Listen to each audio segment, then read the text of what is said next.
Chapter 39. Towards the Rebirth of Government. In the modern world, the state has made itself man's provider. Its goal is to provide cradle-to-grave security as well as, quote, social justice, end quote. We need to remember that other agencies have at times assumed this role. In old China, the effective government was not the emperor, but the family system. It provided the basic religion, ancestor worship. The family courts administered what was religiously believed to be justice, and the family also provided social security.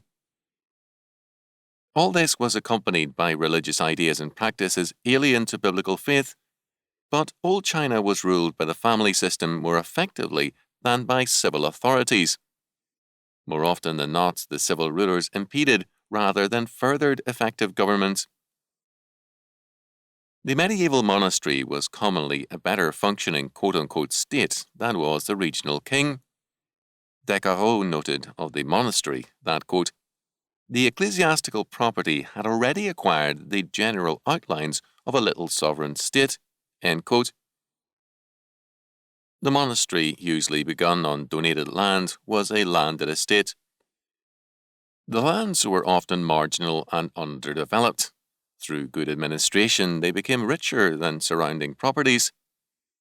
The monastery would commonly have 100 or 200 monks. It also acquired serfs who, quote, were part of the monastic family and often better off there than in lay service, end quote. Independent small landowners would frequently seek monastic protection and oversight, as would villages. The monastery lent money to these peoples at a lesser rate of interest than professional moneylenders. Surplus production was sold by the monastery at lower prices than those charged by others. All charity was in the hands of the church, and the monasteries took over a large part of it. Travellers and pilgrims were housed, infirmaries cared for the sick, and learning in varying degrees was preserved and fostered. At the same time, the monastery faced confiscation by kings or abbots imposed upon it by a lord or king. It should not surprise us that William Cobbett, writing on Henry VIII's seizure of the monasteries, should view this as a great disaster for the common people of England. So savage was the destruction that Henry's records did not spare Hyde Abbey, founded by King Alfred. Not even Alfred's tomb there was spared.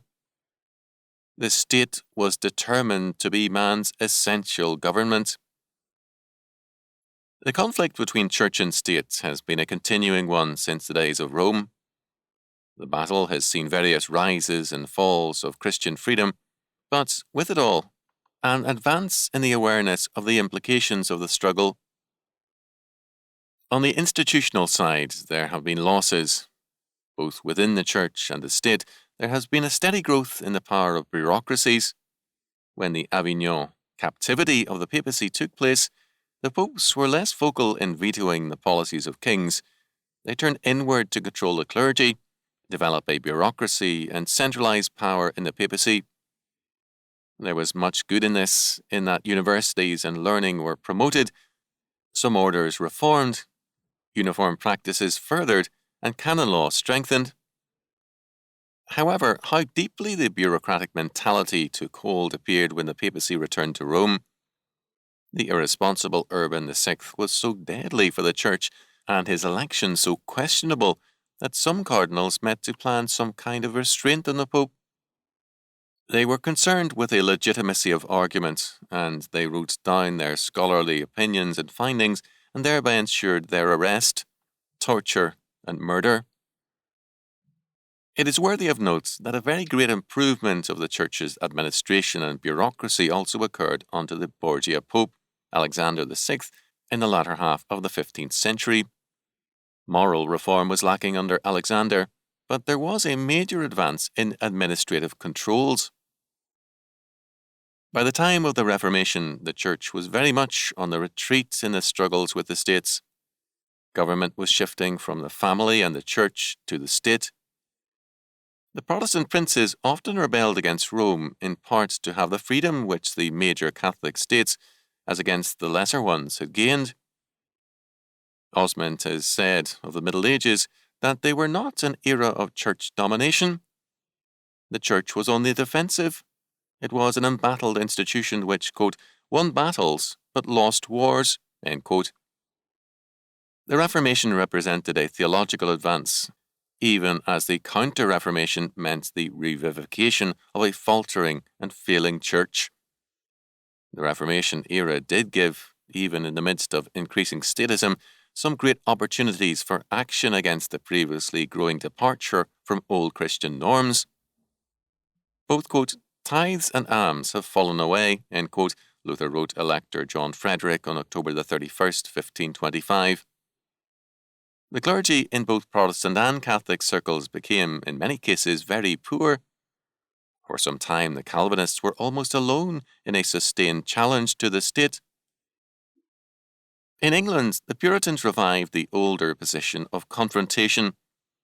The Puritans represented not an order sponsored by a prince, but one created in terms of the daring faith of many. They also stressed and produced moral reform. Richard Baxter wrote that during his 56 years of close contact with non-conforming congregations, he knew of only one instance of fornication. The offender had been disciplined and, when Baxter wrote some years later, had not been restored to fellowship. In America, Puritanism lacked a like moral clarity. The reason for this was that the colonies essentially followed the English pattern of mandatory church attendance, plus the equation of citizenship and church membership. To be an Englishman meant being a subject of the Crown and a member of the Church of England by birth, not by profession. This meant that many immigrants who had come for wealth or as a prison sentence were in the church while not truly of it. The control of their behaviour and their conversion was a continuing church problem. With the US Constitution and the First Amendment, there was an edge of freedom which stimulated evangelism as well as congregational financial responsibility. Behind the settlements involved in the First Amendment, the Bill of Rights and the Constitution were certain presuppositions. The state, the church, and the individual conscience had each in its place a measure of authority.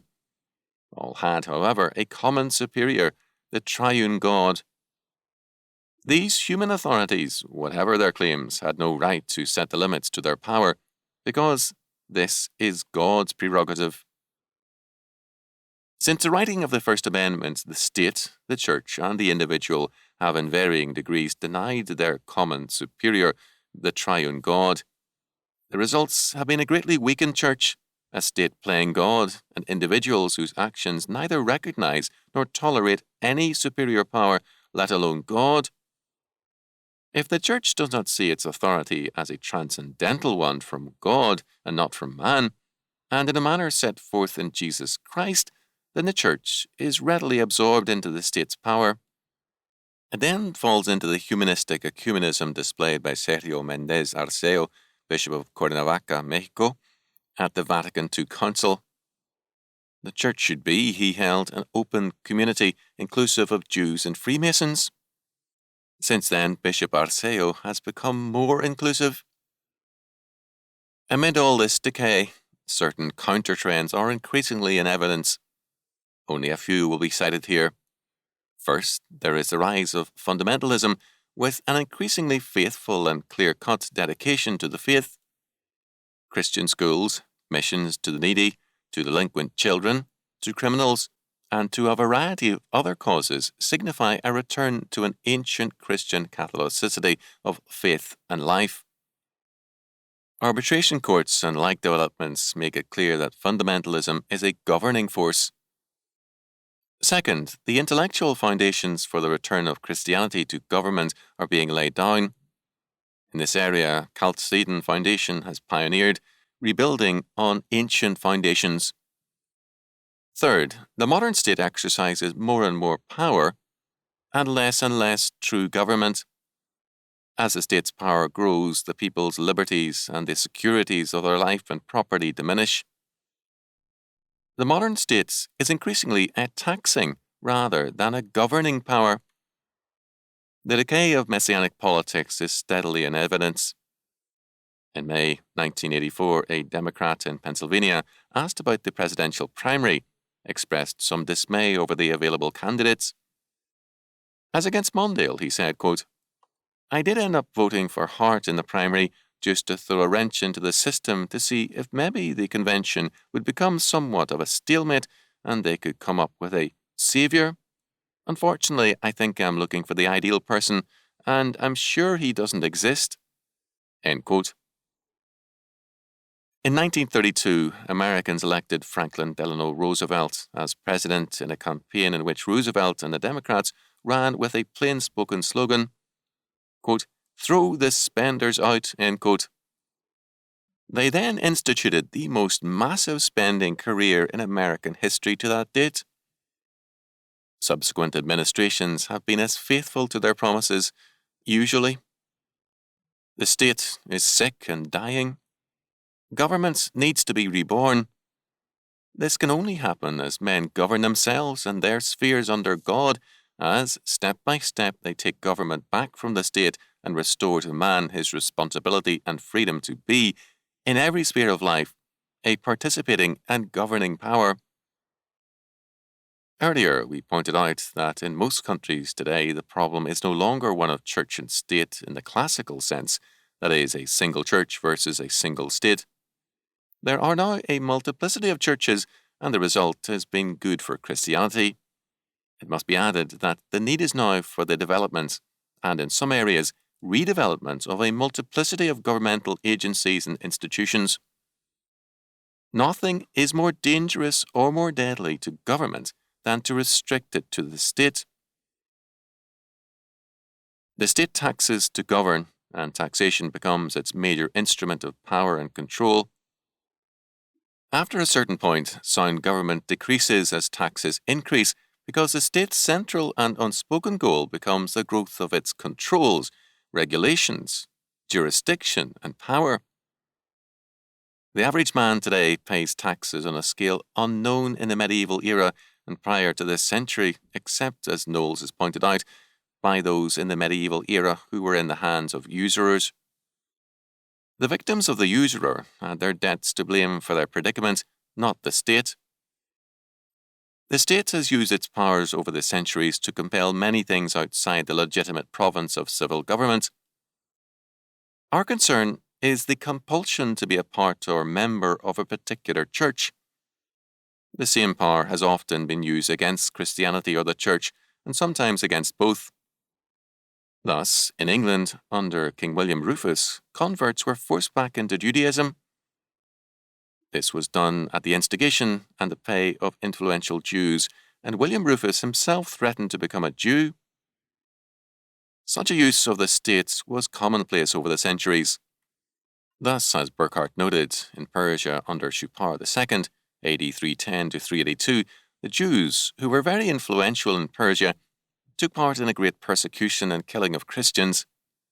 Both Christians and Jews used the state in different eras to gain their ungodly ends, and rulers exploited their animosities. This kind of situation, together with the often enforced, very close financial ties of Jews to the monarchs, led later to massacres of the Jews. As Ames noted, quote, "A prudent king would cheerfully watch the Jewish usurers grow rich and then levy a tax on them. Under Henry II, for example, the richest man in the kingdom was a Jew, Aaron of Lincoln, and he kept Henry almost solvent. In 1187, the Jews were reckoned to have 1/4 of the movable wealth of the kingdom, and theirs were the only stone houses, besides the king's, in the realm. Inevitably, Christian debtors considered the wealth of the creditors to be built on their misery. And however a riot started, it ended in the robbing of the houses of the moneylenders and the burning of the records of indebtedness." End quote. The same kind of privilege led later to a like unreasoning and destructive hostility against the church. Neither Jews nor the church had freedom most of the time. The monarchs regarded every concession as a privilege to be exploited, and the results were disastrous for both Jews and the Christian church. As Burckhardt observed some years ago, quote, "First and foremost, what the nation desires, implicitly or explicitly, is power." End quote. The medieval monarchs did not bequeath national debts to their posterity in any appreciable degree. This was the work of, quote, the modern centralized state, dominating and determining culture, worshipped as God and ruling like a sultan, end quote. In recent years, not only the Marxists but other humanists have seen the state as the new source and centre of religion. The English idealist philosophers, for example, held, in Halliwell's words, that, quote, the state is not limited by morality, it is morality, end quote. Bosanquet wrote, for example, quote, the nation-state as an ethical idea is then a faith or a purpose, we might say a mission, were not the word too narrow and too aggressive. The word nation is a history and a religion rather than a clear-cut idea, end quote. Another modern scholar has said, quote, it is a distinguishing mark of a state that there is no authority external and superior to itself, end quote. Unless the state is under the triune God, there is no hope for freedom for either the church or men. If the state is its own God and its own source of morality, then the state can do no wrong, and no man has then the right or freedom to differ from or to challenge the state. Again, if the state is equated with government, there is then no freedom for man, because freedom is inseparable from self-government under God. Thus, the Christian community must assert the priority of God's law word as binding on all of life, including church, state, and school. Christians must once again take over government in education, welfare, health, and other spheres. Basic to this takeover is tithing. At times in the past, the conflict between church and state has been an institutional conflict, sometimes for power and often for very principled reasons of jurisdiction. It is more than a jurisdictional dispute now. It is a religious conflict and a war unto death. The modern humanistic state is history's most jealous God, and it will tolerate no rivals. Hence its war against Christianity. In this struggle, however, the state has taken on a power far greater than itself. As the humanistic world powers take, quote, counsel together against the Lord and against his anointed, end quote, planning to overthrow his law and government, quote, he that sitteth in the heavens shall laugh, the Lord shall have them in derision, end quote, Psalm 2:4. He shall break his enemies with a rod of iron.